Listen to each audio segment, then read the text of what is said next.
Good morning and welcome to our celebration of Sri Shankaracharya's birthday. We'll have talks by Abhijit Hore and Sridharaprana, and of course, as usual, stay back to get a share of the offered sweets and savouries. Abhijit's grown up with the Vedanta Society, and we're very happy to see how he's really taken up a deep interest in Vedanta and incorporated it into his life. And we look forward to hearing his talk.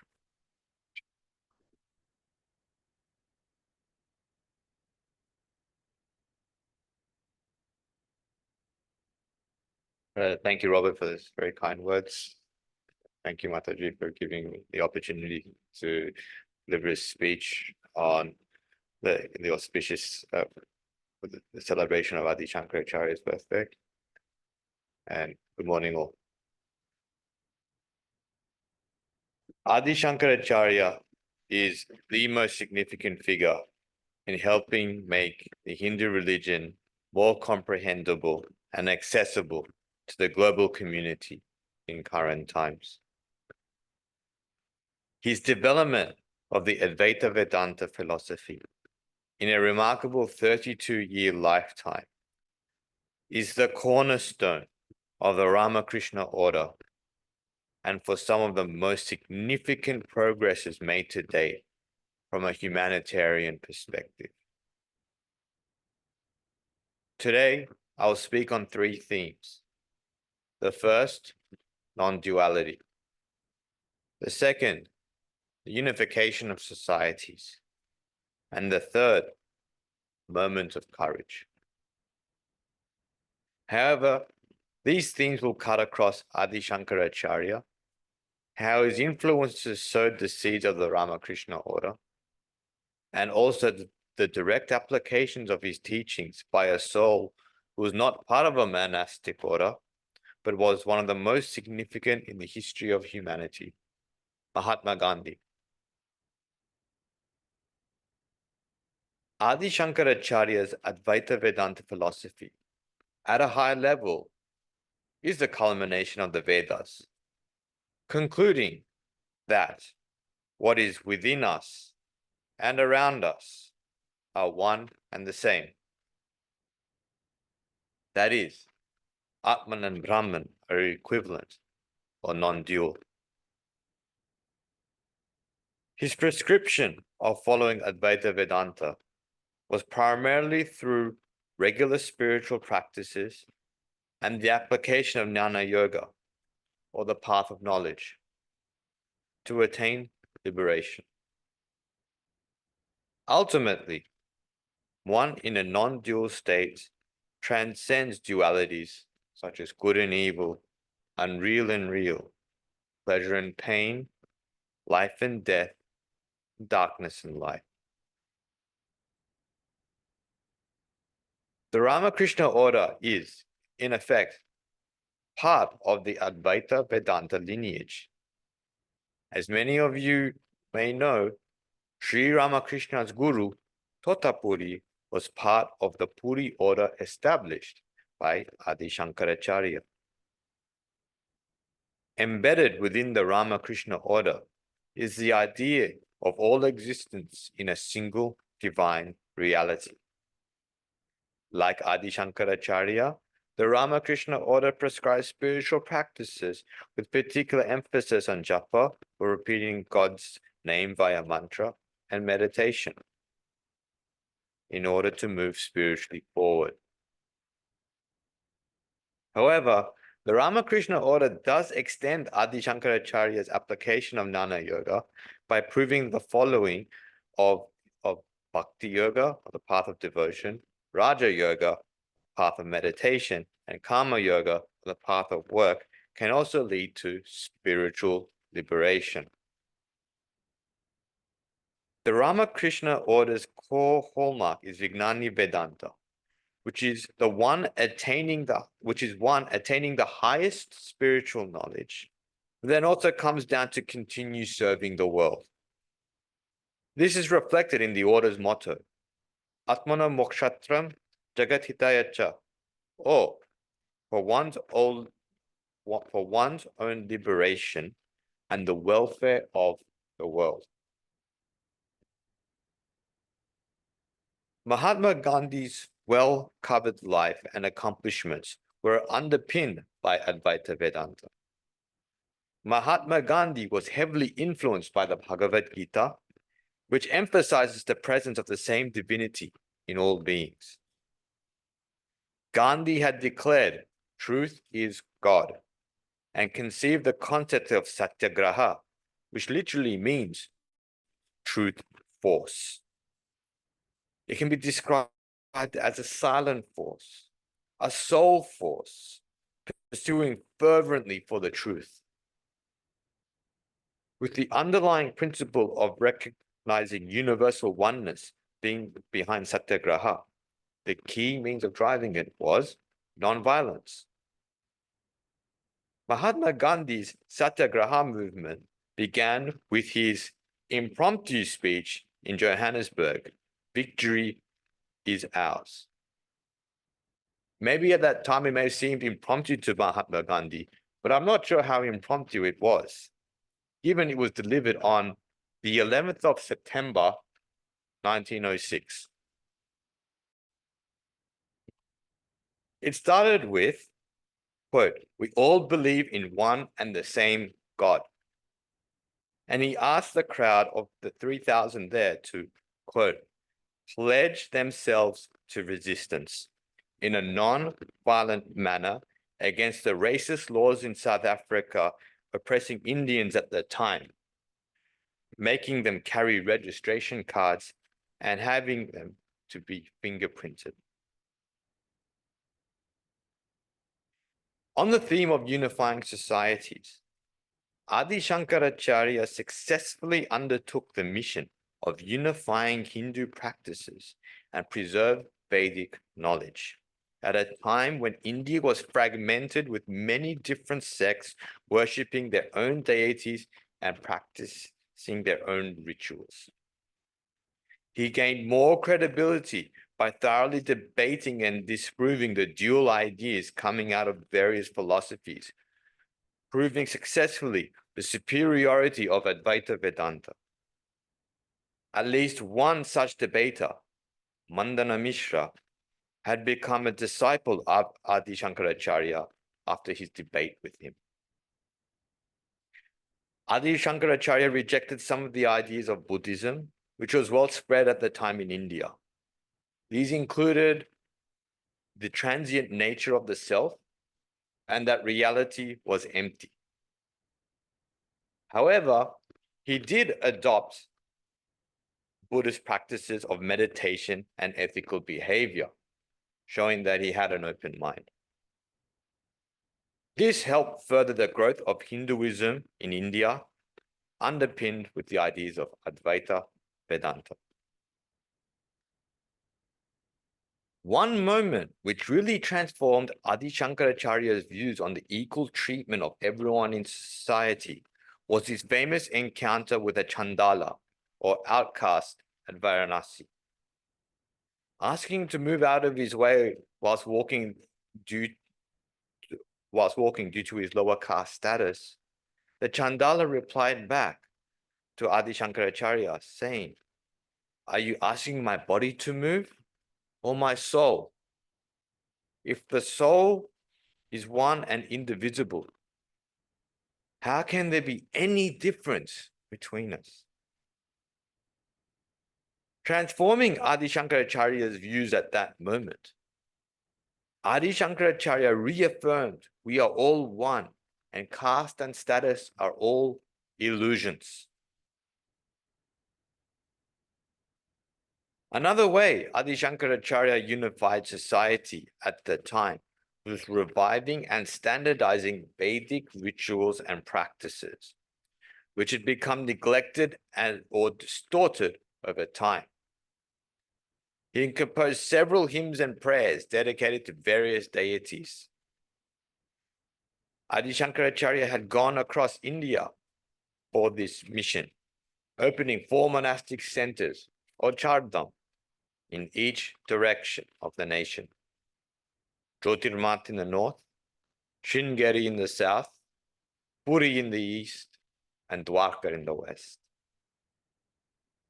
Adi Shankaracharya established Chaturamnya, a tradition involving visiting the 4 sacred abodes.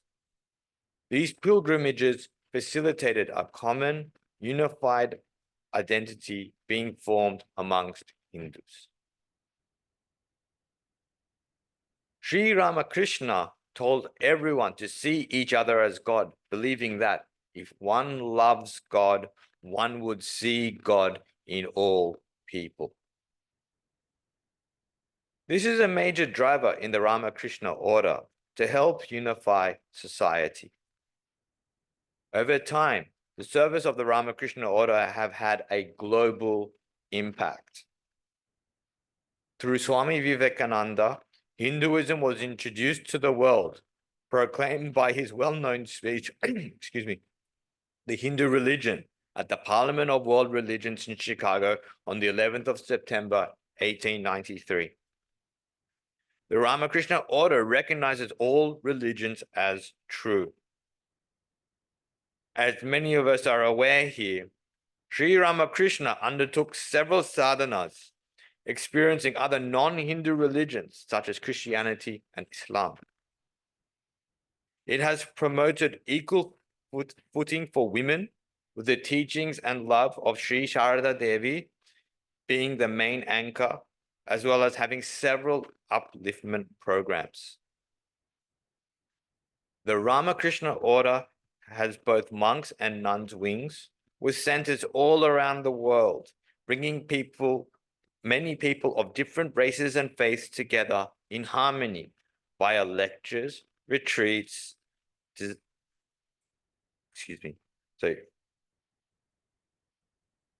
retreats, discussion groups, interfaith dialogues, amongst others. Finally, through the various education, health, disaster relief, and rural development programs, people are brought together by a spirit of cooperation, aiming to alleviate the suffering of others. Mahatma Gandhi, the father of the nation, brought together Indians and those abroad to fight against injustice. He had established several ashrams across India where his ideas developed. Incidentally, my wife Shema and I visited the Sabarmati ashram in Ahmedabad late last year. There, one could feel a strong spiritual resonance coming from the ashram, like when going to several mosques, like this one here. Instilled by the principles of Satyagraha, touched upon earlier, he led activities that instilled solidarity amongst people to collectively pursue freedom. Key initiatives include the Salt March of 1930 to protest against the punitive treatment laid against Indians in their restrictions of using salt that was laid upon by the British. He promoted Swadeshi, or self-reliance amongst Indians, to have their own industries and not rely on British goods. This brought an increased sense of collective pride amongst people of various backgrounds, as well as economic independence. Another significant way Mahatma Gandhi promoted unity was by always promoting having a free and equal society. He did this by fighting against casteism, which was a lot more prevalent at the time and looked sincerely to harmonize the Hindu and Islamic communities together. Finally, Mahatma Gandhi's philosophy had laid the groundwork for humanity defining movements unifying societies better globally, from the civil rights movement led by Martin Luther King Jr. to Nelson Mandela's movement to end apartheid in South Africa. Now, I would like to touch upon moments of courage emitted by Adi Shankaracharya, the Ramakrishna order, and Mahatma Gandhi to draw inspiration from. There are an abundant number of moments to choose from, but in the interest of time, we'll only focus on very few. These moments demonstrated not only the application of spiritual knowledge gained, but also the nature of Vijnanis, or how they helped others in moments after spiritually growing so much. Firstly, Adi Shankaracharya. One key moment in Adi Shankaracharya's life was his decision to perform his mother's Aryamba's final rites. In Adi Shankaracharya's time, which was around the 8th century AD, it was forbidden in society for monks to perform the funeral rites. Adi Shankaracharya defied those norms back then and carried out the cremation. Here he demonstrated not only that he is a realized soul, but he successfully completed the responsibilities as a son. Adi Shankaracharya composed a beautiful 5-shloka poem called Matru Panchakam, which is a beautiful ode to his mother.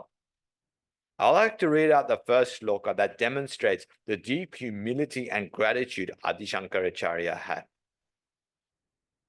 O mother mine, with clenched teeth bore thou the excruciating pain when I was born to you. Shared thou the bed made dirty by me for a year, and thine body became thin and painful. During those 9 months you bore me. For all these in return, O mother dearest, I can never compensate, even by my becoming great.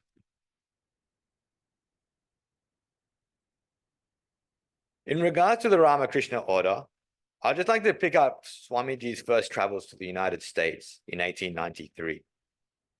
He had lost all his money in his travels, being swindled so many times whilst traveling from Canada to Chicago, not having experience handling so much money ever before. As a result, it was near impossible to find shelter, and he had feared he may have to go back to India. On top of these struggles, he had to be on his toes as he was looked upon unkindly for appearing different to the mainstream population. However, he had a steely determination to succeed in the United States. After all, it was Swamiji who said, "Strength is life, weakness is death, and arise, awake, stop not until the goal is reached." In time, the kindness of some Americans got him the resources he needed and access to the Parliament of Religions at the World's Columbian Exposition. The rest is history. Finally, Mahatma Gandhi. Mahatma Gandhi's life was in itself a spiritual exhibition imbibed with courage. He said that God had always answered his calls in spite of any challenge he faced. If he felt challenges were seemingly insurmountable, he would turn to the Bhagavad Gita for guidance. Some incidents he faced included being kicked out into the freezing night from a first-class carriage in Pietermaritzburg in South Africa, only because he was of a different color. This incident, by the way, was coincidentally around the same time Swami Vivekananda was traveling to the USA, mid-1893. Numerous times, he was sent to jail while fighting for India's independence. He witnessed his wife pass away in his lap whilst they were both in prison. He walked swiftly for 240 miles in the Indian summer at the age of 60 as part of the Salt March. Many instances Mahatma Gandhi faced and took on, but that would have easily broken anyone without having a serious spiritual will. In the end, he succeeded in the mission to make India independent. The one quote I would take from the incident in Pietermaritzburg, which summarized his transformative moment, the following: What was my duty? I asked myself. Should I go back to India, or should I go forward with God as my helper and face whatever was in store for me? I decided to stay and suffer. My active non-violence began from that date.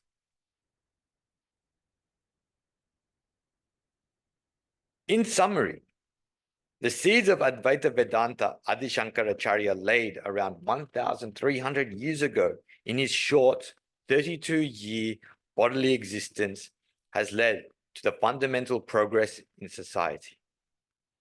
Through the ideas of non-duality, the need to unify society together, and demonstrations of courage, the groundwork was laid for the ideas of Hinduism and spiritual harmonization to be spread around the world by holy organizations such as the Ramakrishna Order, and making it clear what methods should be undertaken for humanity to be in a far better position, as demonstrated by the life and works of Mahatma Gandhi.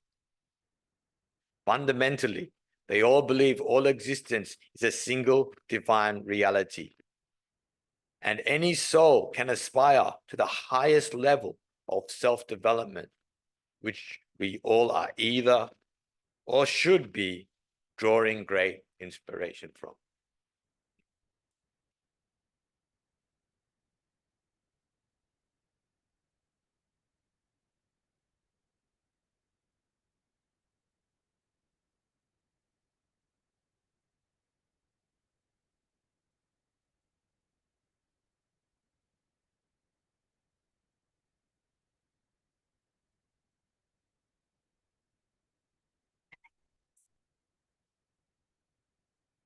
I'm going to chant a very short, can't say hymn, a work of Shankara. It's called Dasha Shloki. न भूमिर्न तोयं न तेजो न वायु न खं नेन्द्रियं वा न तेषां समूह अनेकान्तिकत्वात् सुषुप्त्येकसिद्ध तदेको वसिष्ठ शिव केवलोऽहम् न वर्णा न वर्णाश्रमाचार धर्म न मेधारणा ध्यानयोगादयोऽपि अनात्माश्रयाहं ममाद्यासहानात् तदेको वसिष्ठ शिव केवलोऽहम् न माता पिता वा न देवा न लोका न वेदा न यज्ञा न तीर्थं ब्रुवन्ति सुषुप्तौ निरस्तातिशून्यात्मकत्वात् तदेको वसिष्ठ शिव केवलोऽहम् न सांख्यं न शैवं न तत्पाञ्चरात्रं न जैनं न मीमांसकादिर्मतं वा विशिष्टानुभूत्या विशुद्धात्मकत्वात् तदेको वसिष्ठ शिव केवलोऽहम् न चोर्ध्वं न चोधा न चान्तर्न बाह्यं न मध्यं न तिर्यं न पूर्वापरादिक् वियद्व्यापकत्वात् अखण्डैकरूप तदेको वसिष्ठ शिव केवलोऽहम् न शुक्लं न कृष्णं न रक्तं न पीतं न कुब्जं न पीनं न ह्रस्वं न दीर्घम् अरूपं तथा ज्योतिराकारतत्त्वात् तदेको वसिष्ठ शिव केवलोऽहम् न शास्ता न शास्त्रं न शिष्यो न शिक्षा न च त्वं न चाहं न चायं प्रपञ्चः स्वरूपावबोधो विकल्पा सहिष्णु तदेको वसिष्ठ शिव केवलोऽहम् न जाग्रन्न मे स्वप्न को वा सुषुप्ति न विश्वो न वा तैजस प्राज्ञ को वा अविद्यात्मकत्वात्त्रयाणां तुरीय तदेको वसिष्ठ शिव केवलोऽहम् अपेव्यापकत्वात् हि तत्त्वप्रयोगात् स्वतः सिद्धभावादनन्याश्रयत्वात् जगत्तुच्छमेतत्समस्तं तदन्यत् तदेको वसिष्ठ शिव केवलोऽहम् न चैकं तदन्यद्वितीयं कुतः स्यात् न केवलत्वं न चाकेवलत्वं न शून्यं न चाशून्यमद्वैतकत्वात् कथं सर्ववेदान्त सिद्धं ब्रवीमि कथं सर्ववेदान्त सिद्धं ब्रवीमि. So this is the beautiful small work. It's not a work, it's a spontaneous outpour of Advaita realization of Shankara.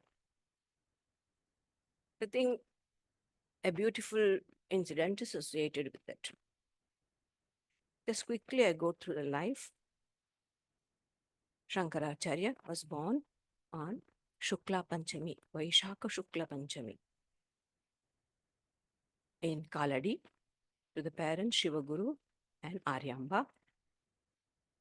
With the great prayer, with a lot of austerities, the couple got a child which was destined to live only for 16 years, but a prodigious child would accomplish great things. And with great love and care, the parents brought up. Unfortunately, the father had to pass away when Shankara was just 5 years old. Then the mother did the needful, because the child had to be initiated into Vijatva, that is twice born. We have this Upanayana, and he was sent to Gurukula, to the teacher, to study the Vedas. Within 2 years, he accomplished what it would take decades for a very intelligent person. Even for an intelligent person, it would take decades. He just finished it in 2 years. Such was the prodigy of intelligence. And because of this purity, he could understand the evanescence of life from the death of the father. And within himself, he had determined to get out of this ever-playing Maya. Just a child of 7. And he was planning the only one attraction, a strong bond which was tying him to the world, was the mother. And he had to go. But the lady couldn't, just one child, just only one child, she couldn't spare him. The one day, Shankara went to have his bath in the river, and he was caught by a crocodile. And it's dragging, he's about to die. The news went to the mother. She ran and came, screaming, help, nothing, it's dragging. And finally he said, Mother, just give me permission to take sannyas. I will resolve and take mentally my sannyas. At least I will die peacefully, and I may have a better birth. That's called as atur sannyas. If a person is supposed to die, is about to die, and has a tremendous desire for higher life, but couldn't do it, on the bed, on the deathbed, one can resolve and take mentally sannyas. So he said, death is there. I'm in the jaws of death. You give me the permission, I will. So immediately the mother said, you better become sannyasa. It's better than dying, whatever it is. If at all you have to die, or better be a sannyasin according to your desire. At least let me fulfill your desire. Be a sannyasin, my child, I give you.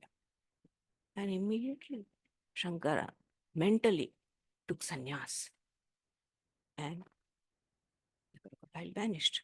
Because with sannyas, you get a new birth. The destiny changes itself. You must have heard many times Mataji telling this incident in the order. There was one brahmachari who was serving Holy Mother. And one day mother said, my boy, you better go to Belur Math and take sannyas. He didn't want to give up her Holy Mother's service. He said, Mother, I don't want. I'm having this good fortune of serving you. Let me be here. No, my child, you go. And she wrote a letter to Swami Shivananda. You, my son, you give sannyas to this boy. I'm sending. Immediately the order was fulfilled. Mother's order, nothing else. So immediately the young man got sannyas and he came back and he continued to serve mother, and mother passed away in 2020. And then years later, when as a monk he was in Belur Math, a very well-known astrologer, I believe, had come. Very great astrologer. Nothing was wrong in his calculation. So out of curiosity, many of the monks gave their date of birth and things like that. And when he gave his, he said, either this is wrong or you're playing the fool with me. This is my date of birth. He said, according to this, you should have died long back. There is no, your span of life is very short in this. But you're still living means either it's the wrong thing or something else must have happened. Then immediately Swami became introspective and he calculated, found out the time, exactly that was the time when Holy Mother had insisted that he take sannyas. And then when he spoke to the elders, they said, yes, with sannyas, in new chapters, we can say once prarabdha is turned. So Shankara is not born because of prarabdha, but still, that may be. Another thing also you can think, it was the crocodile of delusion left and he became free. So when he came out of the waters, the mother was very happy that the son was alive, but she was also sad that he will have to go out. Then, being such a wonderful child, he said, Mother, do not worry. Whenever you remember me, I will be by your side. At the last moment of your life, when you remember me, I will be, and I shall do the needful for you. He promised the mother, and he left quickly and walked, a child of 8 years, walked all the way to central India on the banks of Narmada and met the great Guru Govindapad Bhagavad Padacharya. The Guru already in his yogic vision had seen the prodigious student who is going to come to him. And he asked, who are you? To that, in these 10 shlokas which I chanted to you, in these 10 shlokas, Shankaracharya answered who he was. He was a man. He had already the realizations. You would wonder, after having the realization, when the knowledge of the Atman is so obvious, just like a fruit in the hand, why did he take sannyas? You see, Sri Ramakrishna had realized Mother Kali, so many aspects of the Hindu religion, everything he had, but yet he went to Advaita Vedanta when he started, he took sannyas. By these great souls taking sannyas, the institution of sannyas gets boosted. It gets its power. and we are benefited with that. So every age, this institution is boosted by Shankara, Ramanuja, Madhva, Chaitanya, Sri Ramakrishna. All of them had sannyas before, after the realization they had before the realization. They had the sannyas once after realization. In their case, it's like the fruit first, flowers later. Certain flower, God and things like that. First the fruit comes, and then the flower comes. Then the flower slowly becomes big, then the fruit also becomes big. It's like that. First realization, then all fun. The formal and keeping respect and the tradition, maintaining the tradition. That was the purpose why Shankaracharya took sannyas, formal sannyas. And these are the realization of Shankaracharya. But how does this help us? This will help us as the guidelines. We can contemplate on these ideas and bring the ideas deep into us, that we are essentially spiritual. We are infinite consciousness, absolute. This idea we can inculcate in our day-to-day actions, in our relationships with the people and around us, and these ideas will sink in. That's the purpose of we studying these shlokas.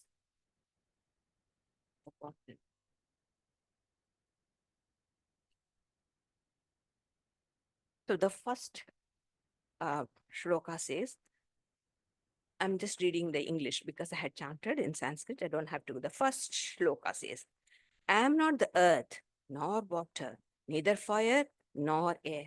I am not space, neither am I any of the faculties, nor am I their aggregate. I am not any of this, as they are all uncertain. I am proved, however, in the soul experience of deep sleep. That one, the residue, the auspicious, the only one am I. So the first obstacle in spiritual life is this gross body, which always we think, we identify with this body. This body, we have the idea of I and mine. I am the body, mine is the body. With regard to other things, we know my house, my table, my food, my clothes, my home, everything is mine. But when it comes to body, I don't say my body, I am body. So this strong identification with the body is very biggest obstacle, that's grossest obstacle. So that is, and this body is constituted of 5 elements. Kshiti, Aptesh, Marutvyom. Earth, water, fire, air, and space. So I am none of this. By denying all this, he denies the gross body itself. It has a purpose to do, that is why it is. I am not that. I am someone who is animating it. That's the idea. And it is uncertain. Today it is there, tomorrow it is not there. A coronavirus can finish off. So such flimsy thing the body is. And certainly I'm not. And how do I know that? So what else am I other than that? Pure consciousness. I get a slight inkling of it in my deep sleep, where the external and internal, both perceptions. In sleep, when we go to sleep, external perceptions goes off. True? We don't see the light or the objective world, not even our body. Fine. But internal perceptions are there in the dream. But in Sushupti, both internal and external, both perceptions are not there. There is one unmanifest something. That's all you can say. And if you can bring that consciously, this is done unconsciously. The nature does us. It lulls us into sleep and we forget our body.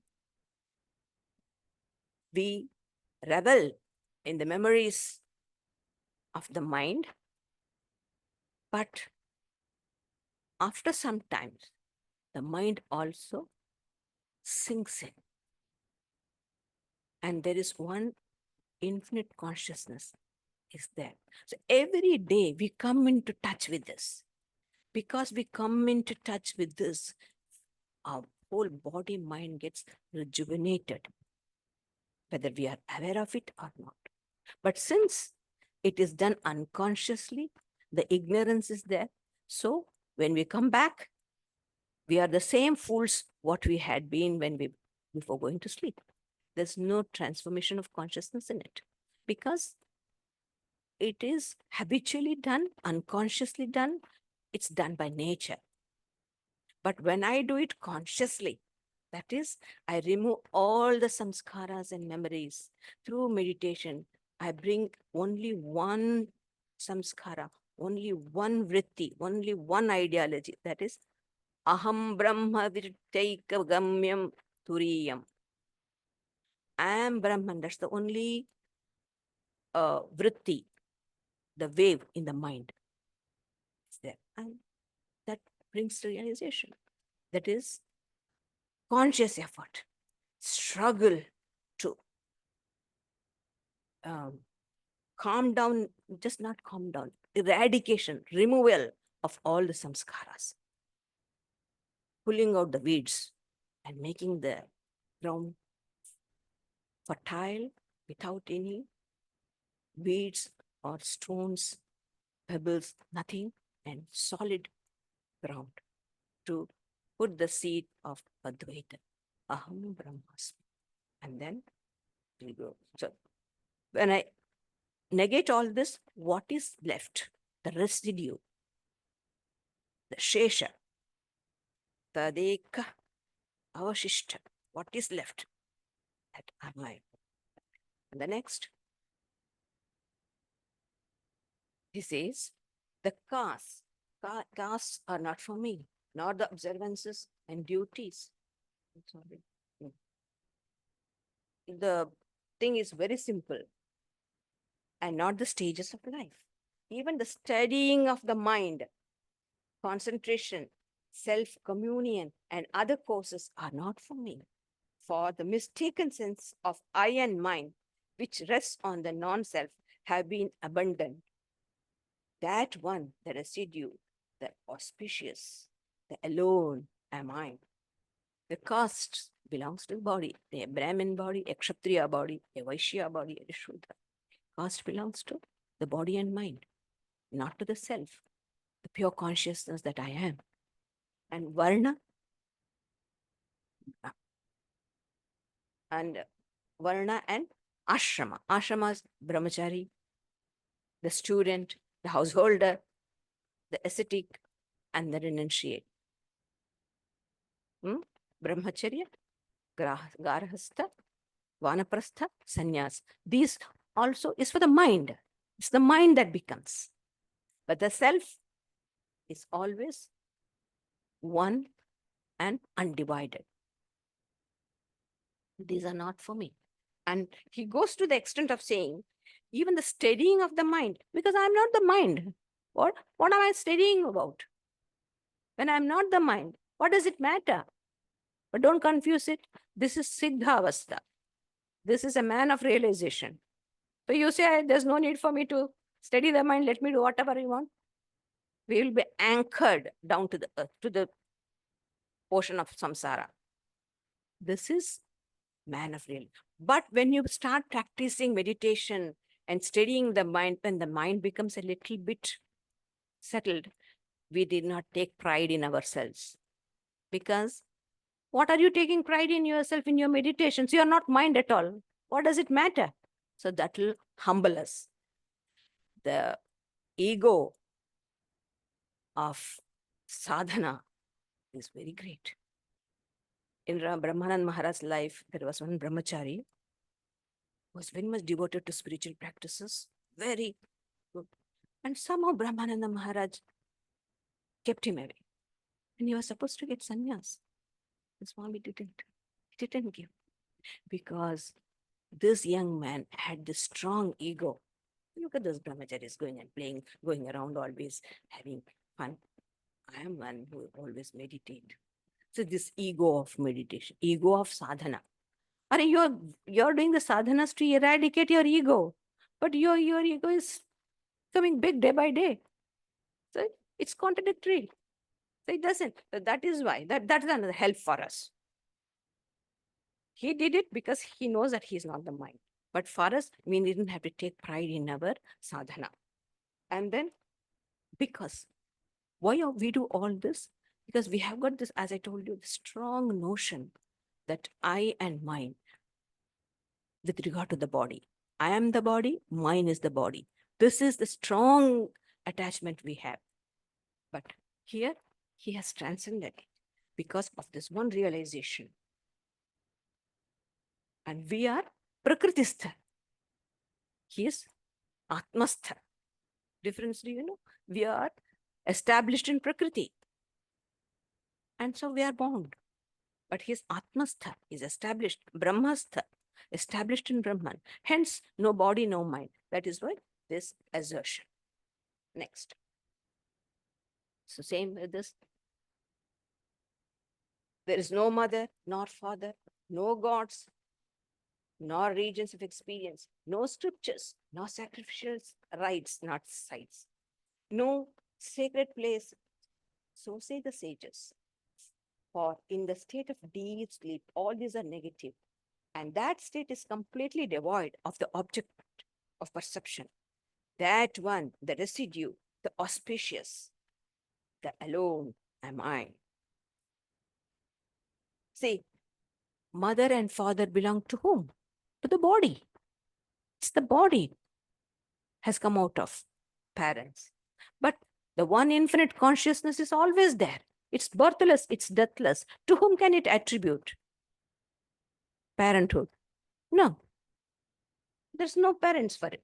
And no scriptures. Scriptures and rules, all these are to educate us in this ideology. But once established, they have no meaning for the man of realization. What does it mean to us then? It means that there is no need for us to involve too much into sacrificial or rituals, but give more importance to the practicing spiritual disciplines. And for, you see, even na tirtham, na veda, na yagna, na tirtham. Tirtham is sacred places, pilgrims. There's no pilgrimage or pilgrim place of pilgrim. Why? It's the man of realization who makes the tirthi kurvanti tirthani, shastri kurvanti shastrani. Their words become scriptures. And the place where they lived becomes a place of pilgrimage. See Ramana Maharshi. The moment you go in, even the gross person of gross mind, he also becomes calm. He becomes calm there. So intense is the place, saturated with the idea. Even a gross person starts thinking in a different way. So that place becomes, the very place where he stays becomes a place of pilgrimage. And in this, as I told you, in this deep sleep state, even if you are in Badrinath, when you go to deep sleep, what happens? You are not in Badrinath. All the objective perceptions have dissolved. You are nowhere. You are everywhere then. So what does it mean then? So the most important thing is to realize the reality that is within us. That is what he is hinting us to. And then now, there is no Sankhya, nor Shaiva, nor the Pancharatra, nor Jaina. The conception of the Mimamsakas and the others do not exist. For through the direct realization of what is qualified, the self is known as the nature of the absolute pure. That one, the residue, the auspicious alone am I. other than Advaita, all the other concepts involve duality. Duality is involved. Even the Sankhya. Sankhya is the, what do you call, highly fine, just below Advaita is the Sankhya. And Shankara has refuted very well the Sankhya philosophy in his commentaries. And the funny thing he uses is, the word is Malla. Malla means wrestler. So, if you wrestle with the chief wrestler, if the chief wrestler is defeated, then others are nobody, nothing. So the hardest thing is to defeat the Sankhya Yoga, because Sankhya Yoga almost, its generalization goes ultimately just to two, the Purusha and Prakriti. That's all. But whereas in other system, there are 5 skandhas and something else, Shaiva has something else, and the Pancharatras have Pancharatras and Vaishnavas. There are different Pancharatras.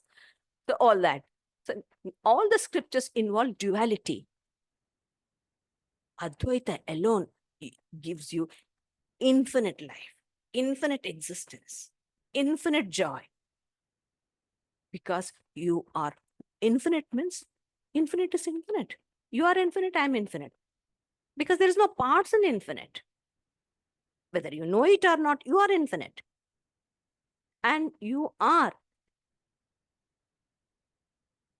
the, what do you call, Swamiji said, Amritasya Putra. He called, Shrunvantu Vishwe Amritasya Putra. Listen, you heirs of immortal bliss. Immortality is infinity. Hence, all other philosophies involve duality. Even the Sankhyas have ultimately resulted into two. But whereas Advaita alone has. So with that right conception, right idea, you come to that conclusion that you are nothing but the Shiva, the residue, the one alone. There is neither above and below. See, above and below, everything is in reference to something, object. But I'm not an object. I'm the eternal subject. Where is up and down? That is why the Upanishad says, Purastad Brahma, Paschad Brahma, Brahma Dakshinashchottarena, Adhasurdham cha prasritam, Brahmai Vedam Vishwamidam Varishtam. Brahman is above, Brahman is below, Brahman is inside, in the left. The whole universe is pervaded by one infinite homogeneous consciousness. So, with regard to what shall I say, up and down, below and side? And the only example you can give is space. Space is the only nearest example through which you can explain the concept of all-pervading existence of the Atman. It's very simple. And so, black and white, and it's neither white nor black, neither red nor yellow, neither darvish nor stout, neither short, neither long. All these things are in relation to the body. A white man, a black man, a stout man, a thin man, a tall man, a short man, all this belongs to the body. But we are one infinite consciousness. Again and again, he comes back. And I am of the nature of pure light. Pure light and formless.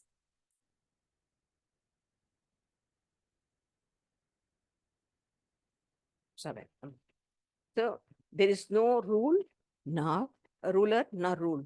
No pupil, nor training. There is no you, nor I. This universe is not. For the realization of the true nature of self does not tolerate any distinction. That one, the residue, the auspicious, the alone am I. One infinite consciousness. Who is going to rule and who is being ruled?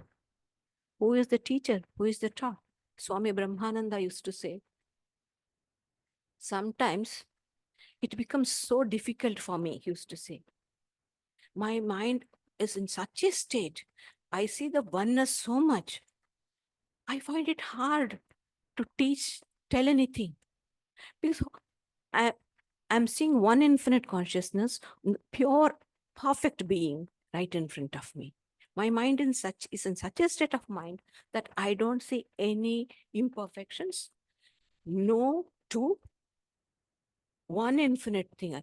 So it becomes very hard for me to teach. But when it comes down to a normal realm, then I see you. Then I see your defects. Then I take trouble to teach you, to rid you of those limitations. So in order to understand, to teach, we need to come down. In that high state, there is no teacher, no taught. In Janaka's, Shukadeva's life, we have, when Shukadeva went to Janaka, King Janaka, to learn the knowledge of self, Janaka said, you better give me the fees now, which is Guru Dakshina, give me right. Because once you get the knowledge of Brahman, there is no teacher and taught. You are Brahman, I am Brahman. Then why fees? Where is Guru Dakshina? So you better give me, when you are in the state of ignorance, you better give me. So teacher and taught is in the realm of ignorance. In the realm of knowledge, there is neither scripture nor the one who's to be taught. No teacher, no taught. And because Advaita never tolerates distinction too. No. See, when Advaita is a matter of experience, however you may argue, think, meditate, as long as you are within the realm of space, time, and causation, the duality will be there. You cannot escape it. So Advaita is only in experience, not in explanation. When explanation, it invariably involves duality. See the Mahavakyas. Tat Tvamasi. Tat and Tvam are there. Aham Brahmasmi. Brahma is there, Aham is there. Pragnanam Brahma. The knowledge and Brahman. See, it involves duality when it comes to explanation. But whereas in experience, no. So experience is what is involved. All our struggle, however much it's possible, we need to progress so that we will have some glimpses at least of this. This is the purpose of reading this, all this. How many have you finished? Okay. There is no waking state for me, nor dream, nor deep sleep. I'm not Vishwa. Don't get frightened with these terms, I'll tell you. Nor Taijasa, nor Pragna. I'm really the fourth. That one, the residue, the auspicious, the alone am I. See, there are three states of existence, the Advaita Vedanta, even Sankhya, Advaita and the Vedanta quotes. One is the waking state. The self in the waking state is called as Vishwa. Why? We are conscious of the universe. So the world, the variegated universe has an influence on me in my waking state. So the self in the waking state is called as Vishwa. And the self in the dreaming state is called, it's the same self. But for analysis, for us to learn, to understand, these terms are used. Taijasa. Taijasa means bright. Why? Have you ever seen a dark dream?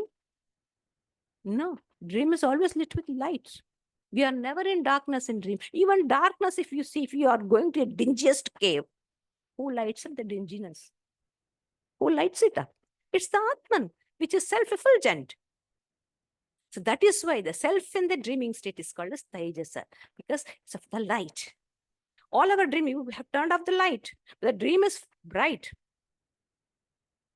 So the light within illumines both the subject and the object. The dreamer and the objects of dream is lighted up by that is, but I'm the pure light which lights that also. So he is asking us to analyze, discern what is that light which is experiencing the world, what is the intelligence, what is the light, what is the awareness, which is the awareness which is experiencing the dream, and what is the awareness that completely doesn't is not aware of anything else other than the bliss, the same self. That is what he's saying. And in the third, his prajna. Prajna means, usually we call it a knowledgeable person. Here, prajna is also comes within relative because it's dreamless state, but it is very close to the Atman. That is why the sense of joy. Ah, what a wonderful deep sleep I had. I'm so fresh. Absolutely, I didn't know anything. That's the only negative. Apart from that, what's the positive experience? That perfect calmness, perfect stillness, body, mind has become refreshed. That's the experience one who truly has a deep sleep. And but I am the fourth, the Atman, which is the witness of all these three states: waking, dream, and dreamless. Who comes and gives you the news that I had a deep sleep? Atman. Who witnessed it? It's the Atman. So that is why. Quick.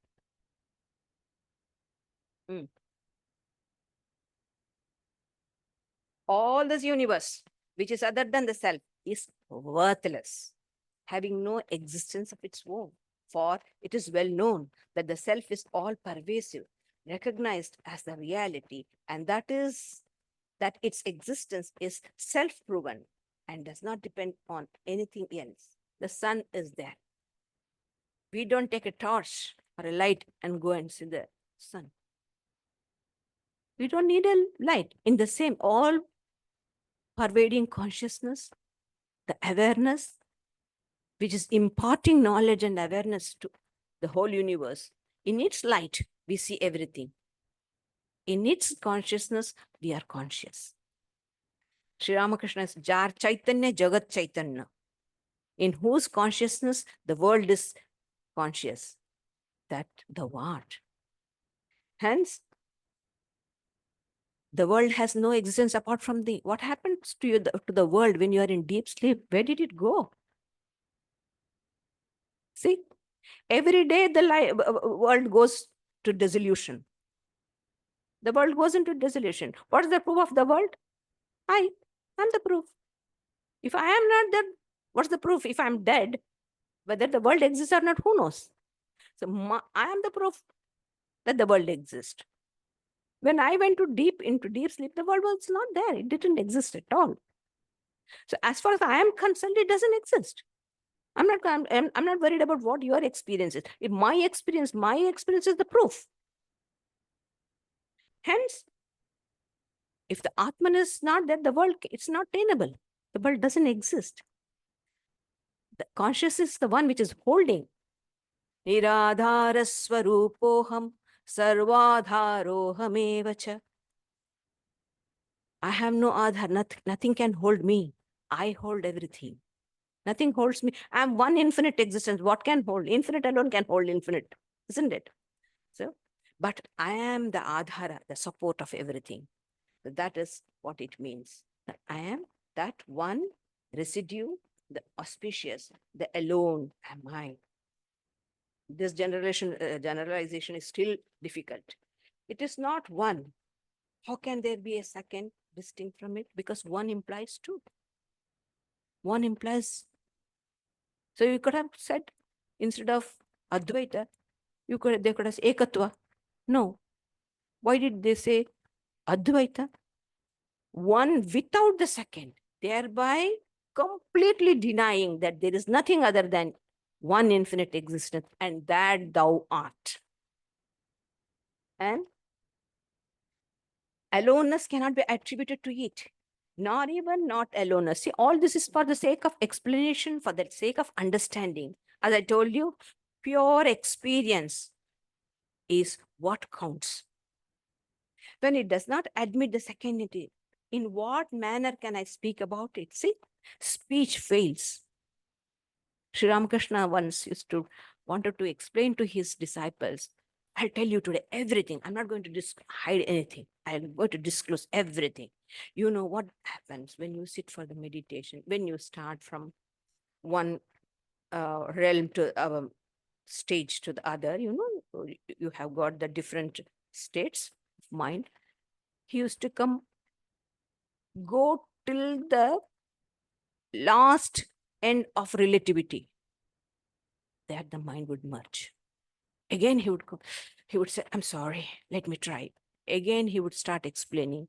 When he would go to the last step, the mind would merge.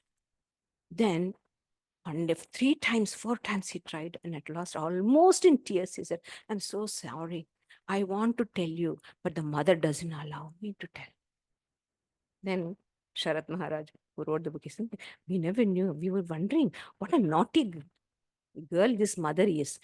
Poor thing, we see how much he's struggling to explain to us, but she doesn't allow. Then he says, we never knew. Out of love for the disciples, the master was trying to do something which cannot be done. Asambhav Sambhav. He wanted to make something which cannot be done, wanted to do. That's impossible. So language fails. Advaita does not mean in explaining or expounding or arguing, but it is in being and becoming. It is a matter of experience. This is what we learn from the Dashashloki of Sri Shankaracharya. Thank you.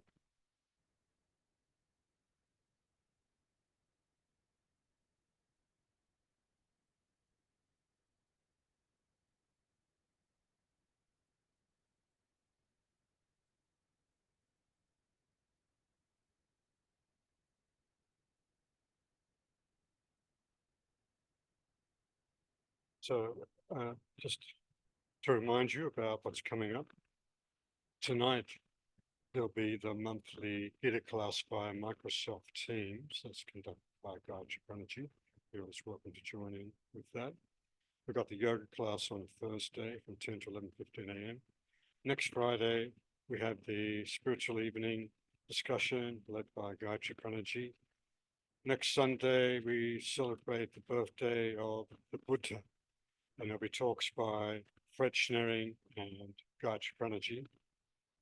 Following Sunday, as we've been announcing over and over, we've got a very special event in the afternoon from 2 to 4 p.m. We'll have Australia's Race Discrimination Commissioner coming. We'll also have Professor Des Cahill, Distinguished Professor from Melbourne. We have the State Member for New South Wales, Jason Sun Yat-sen Lai MP. And we have one of the councillors of Berwick Council, Sue Kriti Bhatta. They're all coming to speak on the theme from race discrimination to social harmony. So like I said, it'll be from 2 to 4 p.m. and then there'll be some afternoon tea afterwards. Please now tell us if you're coming, confirm if you're coming. We really do need to know, have an idea how many people are coming for the sake of seating and catering. Okay, so thanks for coming today, and please stay back and get a share of sweets and savories.